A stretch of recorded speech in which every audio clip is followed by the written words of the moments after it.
Hello, so welcome to the Motivated Mummies Show, where you can find inspiration, motivation, and collaboration.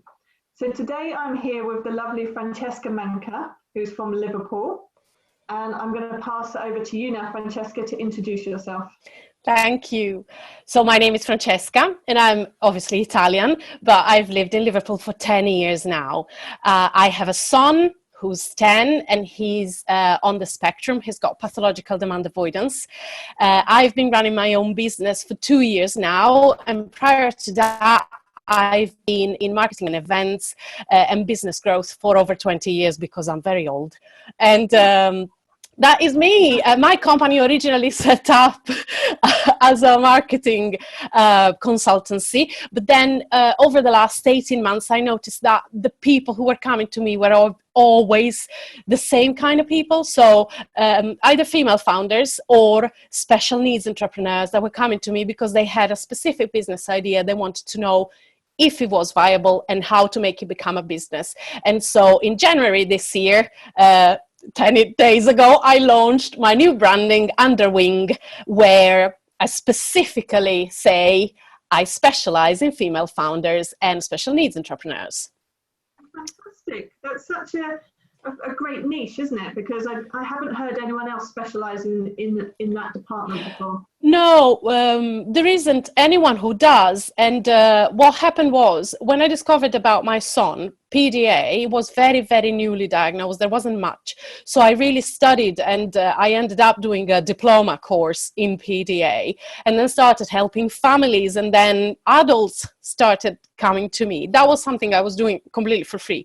And then adults started coming to me, and I can't really point how it happened, but I started helping them understand that if they wanted to work successfully, they had to take breaks, or they couldn't expect to be working 5 days in a row and things like that. And then it just evolved into it. I didn't really do it rationally. I don't know. It just happened. Yeah. So what advice would you give, maybe especially for parents who have got children with special needs, but what advice would you give that you think is really important to get the balance right for a working mum who's got a child with some difficulties? I find, first of all, I am divorced also. The divorce came just after the diagnosis of my son. Not obviously because of that, but I think the whole stress of it all put a relationship which already was a bit wobbly into a lot of stress. I find that especially if one is a single parent, you need to make sure you have time for you, and you need to make sure that you are replenished mentally, physically, you eat well, you exercise, you take time off, even if it's just reading a book for 30 minutes a day. Or I wake up at 5, for example, so I have 2 hours before my son wakes up where I can do something that I can't do when he's awake. These kind of things. So I think it's really, really important to take care of ourselves, because our job as parents in general, not just special needs parents, it's already very demanding. If you add a job to that, it becomes double demanding. And if you add special needs to it, it can be really trialing. So it's really, really important to take care of yourself. Again, sometimes I just read a book for 10 minutes. It's not that you have to take hours. Yeah, so because I've heard a lot of other mums with children with special needs say that they literally do not have any time in the day because their child needs so much more. It's true. Is that your tip, like to get up early, even if they might have been up in the night? Are there any other ways that you do it? I think you need to find ways. So, for example, when my son was younger, he would only sleep 2 hours a night. So I couldn't wake up at 5 because I was already awake and he was awake. So there wasn't much to it. But when I was still married, we gave each other breaks. So each one of us, every 4 or 5 days, had an hour. And you could just lock yourself in the bathroom, or go for a walk, or go to the park, or just watch Netflix. I don't know. And then when we divorced, I am really lucky because my ex-husband is an amazing father. So my son is with him half of the time. So I gained a lot of time that way. But when my son is with me some days, the days are so challenging that I still need a break out of it. And this is why I wake up at 5, because my son likes to sleep in the morning. I think you just have to find little bits, even if that's just allowing them half an hour more on the video games, so you can have half an hour for yourself, really. Exactly. It's about not feeling guilty about doing that, because it's so important to have that bit of time for yourself. Yes. Yes, absolutely. And you can't take care of them effectively if you are a wreck all the time. Yeah, agree. So that links on to the next question about mental health. So what would you say is your top tip? Is there anything different from what you've just said? A top tip for other women to help with their mental health? My top tip is to talk about it. It took me a long time to realize I was going into a burnout when I was divorcing, battling the local authority to get my son in the school he's in at the moment, still getting to grips with the diagnosis of PDA. I'm far from my family, so I didn't have anyone here. And it took me a long, long time to look in the mirror and realize and tell myself, you are having a breakdown here, woman, do something about it. And even after I realized that, it took me a long time to talk, even to my 4 best friends that I have known for over 20 years now.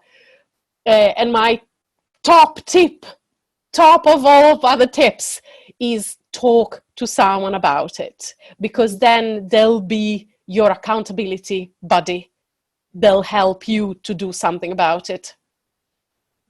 That's fantastic advice, because I think so many people feel that they don't want to burden other people, or that no one wants to hear their problems. Yeah.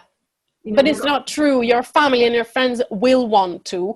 And I found they were very effective, especially in those days where I thought, I can go to yoga tomorrow, or I can do this for myself tomorrow. They would go, no, you do it right now, today, and you send me proof.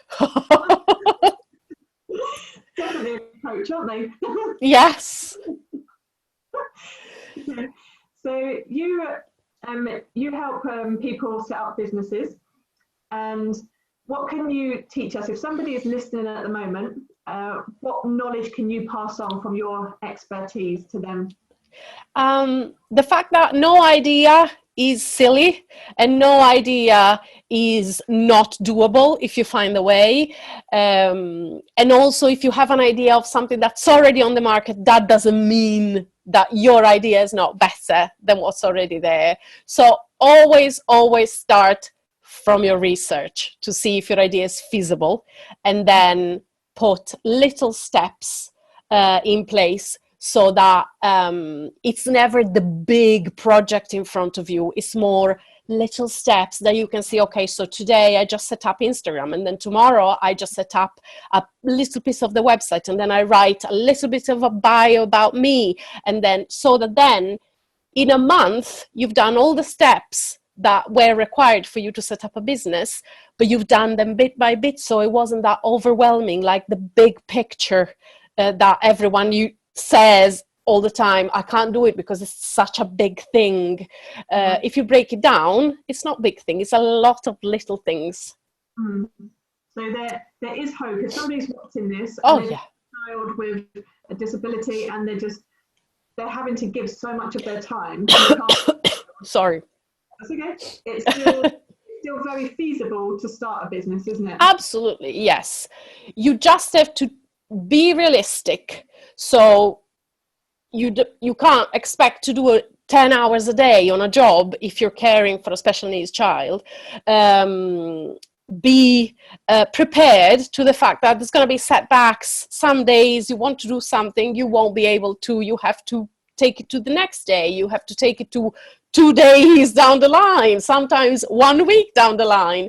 But if you break it down in little steps, and you can see yourself achieving step after step after step, also when you look back, you're going to know that it's better, isn't it? It's, you've done something already, so you just have to go ahead and do another little bit every day. Fantastic advice, because I think so many people, they just feel that they're not doing enough. But you're right. Yeah. Do a tiny bit every day, because that time's going to pass, and eventually they'll have a business, won't they? Absolutely. A tiny bit every day is better than no bits at all. Yeah, true. So where can people find you, and who exactly can you help? I can help anyone who has a business idea. It doesn't matter if they're not female founders or special needs entrepreneurs. Some of my clients are just normal clients. I work in any field. So some of my clients are fashion designers, some do software, some do t-shirts, some do services and no products. So I can help anyone. I've worked in so many fields in my life. No business is the same. So even if you wanted to open a software company, you wouldn't be the same as my other software company client. They can find me at the moment on my email, which is fran@underwingliverpool.com, on Instagram and Twitter, which are both at underwinglpl. Website is coming very soon, February or March deadline, and they can find myself. It's very difficult. Francesca Giuditta Eleonora Manca on Facebook and LinkedIn. So there's lots of ways, obviously, to find me. Okay, when we post this video, I'm going to ask you to put the links in the comments so people can just find you straight away. And what I say to my clients all the time is, don't worry if you haven't got a website, don't worry if you haven't got this in place, that in place, just start with and that's exactly what you're doing, because if somebody wants some help, literally you can talk to them and get to the bottom of what they need help with. You don't need a website for that, do you? You just need some communication. No, and if we wait for something to be perfect, we'll never start. So and do you know what, every woman that I've spoken to, I mean, I'm sure men do it as well, but obviously I've been interviewing women, they've all said exactly the same thing, that they haven't waited for it to be perfect. No, you can't. No, also, I think women have got much higher standards than men. So if we really waited for something to be perfect, we'd really never start.